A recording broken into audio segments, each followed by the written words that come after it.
et à tous, bienvenue dans cette 5e édition du journal Coffin Info de l'ensemble paroissial de la Croix-Rousse.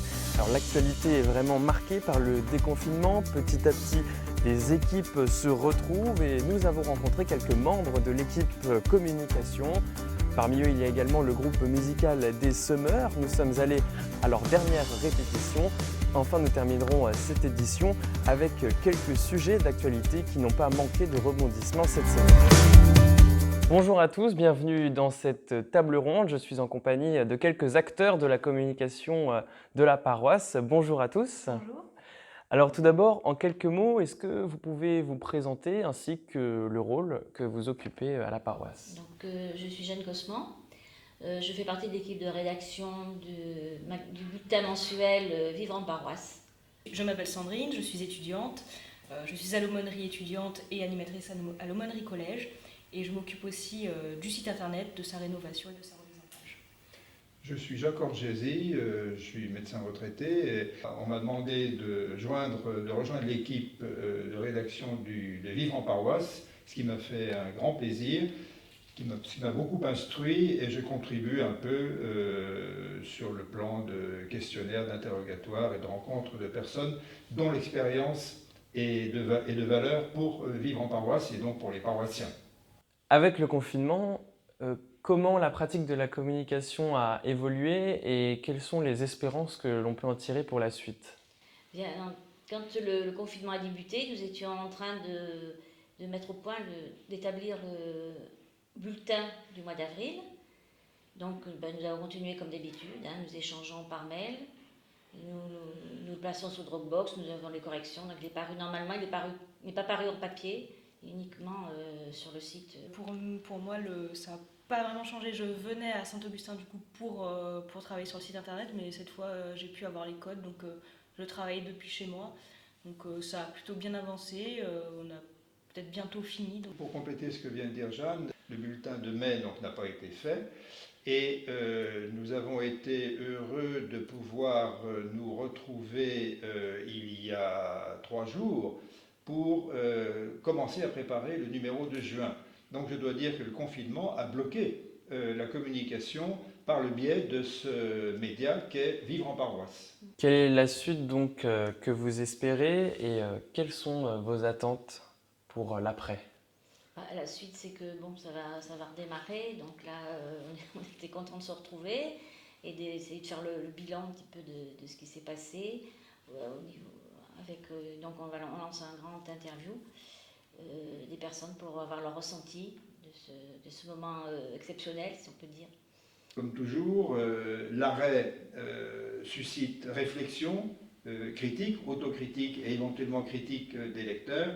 Et c'est cela que nous attendons et nous espérons ainsi pouvoir repartir, éventuellement sur des bases nouvelles, tout en gardant ce qui fait le cœur de valeur de Vivre en paroisse. Pour moi, donc, j'ai bientôt fini sur le site internet. Il ne restera plus qu'à voir avec le Père Laurent si on a des choses à rajouter, s'il y a des petites choses à changer encore. Et puis après, il ne restera plus qu'à publier. Alors on entend dire partout que rien ne sera plus jamais comme avant. Est-ce que certaines choses vont changer pour vous dans l'avenir? En ce qui concerne le bulletin Vivre en paroisse, il est certain qu'on ne va pas nous-mêmes faire un bilan de la situation, vu qu'elle sera faite tout au long des mois qui vont suivre, mais c'est d'apporter une espérance face aux difficultés qui vont forcément avoir lieu. Et pour ceci, on va essayer de faire naître auprès des lecteurs, en leur posant certaines questions, des perles qu'ils ont pu vivre pendant ce confinement, et nous montrer comment on peut aller au-delà de tous les problèmes et apporter une espérance. Le prolongement de cette mise en commun des expériences individuelles vécues, nous espérons pouvoir en tirer des orientations et même des pistes permettant de susciter l'espoir qu'effectivement des choses en tout cas auront changé par rapport à avant la crise du Covid-19. Alors pour moi, ce qui va changer, donc ça va être le site. Il va changer après le confinement, mais pas à cause du confinement.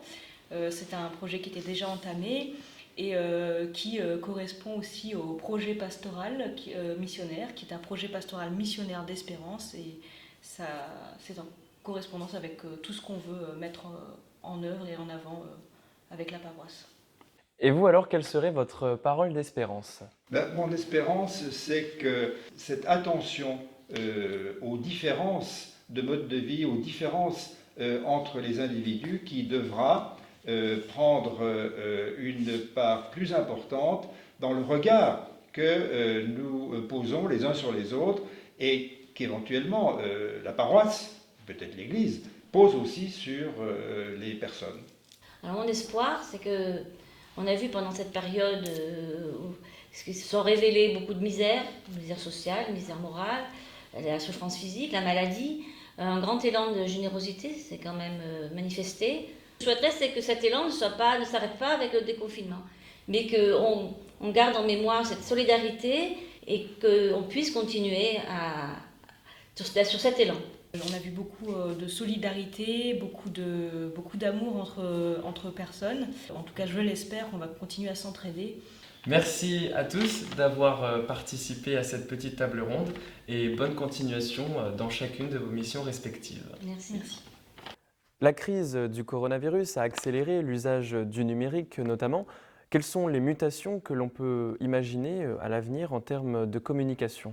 Oui, c'est sûr que j'avais l'intuition, l'envie, le désir de créer une cellule de communication vidéo. Là, c'est sûr que la crise nous a fait exploser l'usage de la vidéo. Cela dit, je crois qu'il ne faut pas perdre le cap. Et même si les moyens seront sans doute un petit peu différents, il y a un rééquilibrage entre le papier, l'Internet et la vidéo. Je crois qu'on garde 3 axes que nous allons renforcer. Premièrement, c'est informer pour unir. Deuxièmement, former pour enraciner, précisément dans le domaine de la foi, dans le domaine de la charité, dans le domaine des Écritures en particulier. Et puis, troisième objectif, troisième visée, c'est annoncer. C'est-à-dire que l'information, la communication va prendre sans doute une autre dimension. Le Père Gabriel me rappelle souvent que dans nos petites vidéos de chaque matin, non seulement le public est fait des paroissiens, mais aussi de personnes qui sont tout à fait à l'extérieur et au-delà, très au-delà des frontières paroissiales. Mercredi prochain aura lieu la soirée de louanges prévue de longue date.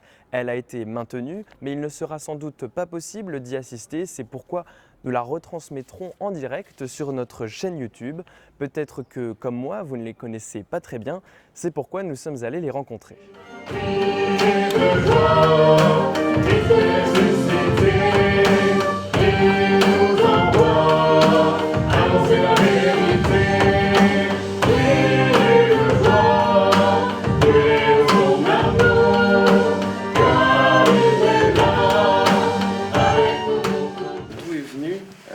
Des semeurs et comment ça a été créé?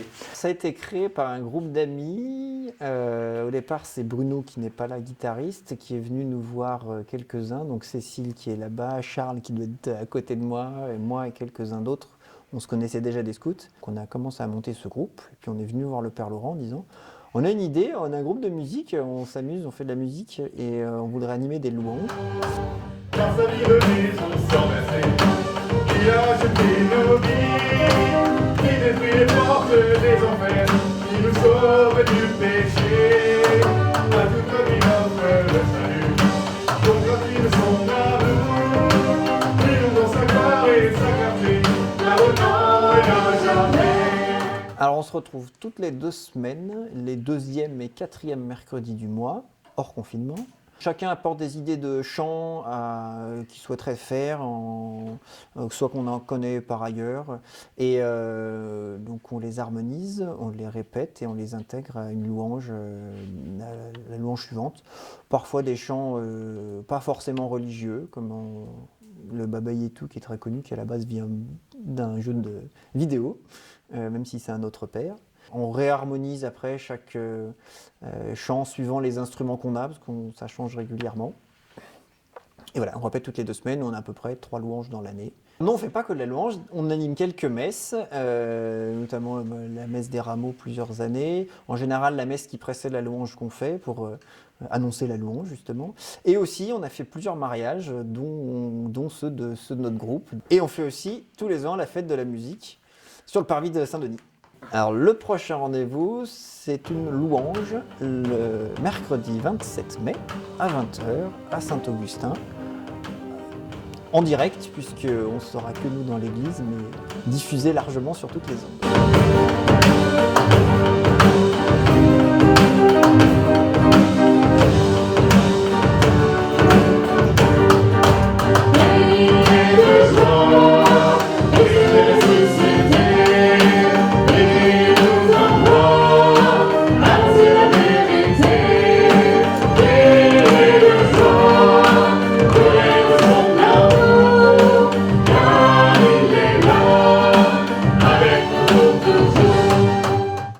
Nous vous donnons donc rendez-vous mercredi à 20 h en direct sur notre chaîne YouTube qui s'affiche à l'écran.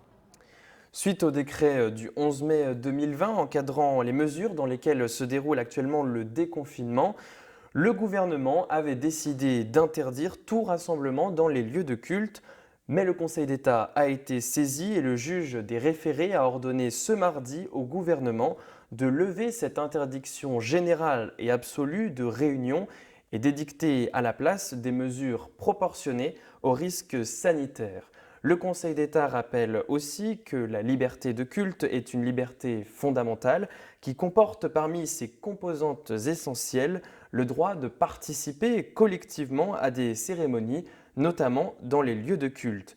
Il est également relevé qu'étant donné que les rassemblements de moins de 10 personnes sont autorisés dans d'autres lieux ouverts au public, il serait donc possible d'adapter ces mesures aux lieux de culte. Alors concrètement, comment cela se prépare-t-il ? Moi, je crois qu'on est prêt depuis le 15 mars, presque, pratiquement, à quelques détails près. Parce que finalement, il faut s'attendre à un effectif réduit par rapport à ce qu'on avait d'habitude, mais un rang sur deux a été la doctrine depuis le début, avec l'installation des rubalises. Alors ensuite, est-ce que ce sera une chaise sur deux, une chaise sur trois ? Il nous reste juste ce détail à régler. Ensuite, il y avait la question des produits sanitaires. Cette semaine, nous avons donc reçu les produits qui conviennent. Et donc l'ensemble des lieux de culte, des maisons ont été équipés à leur entrée, que ce soit des églises ou des maisons paroissiales, de gel hydroalcoolique. Enfin, il restera le dernier aspect qui est celui de la circulation et nous attendons évidemment les éléments concrets du décret pour les mettre en œuvre, mais le sens de circulation ne sera pas très difficile à mettre en place dans les églises. Dans les maisons paroissiales, c'est un petit peu différent.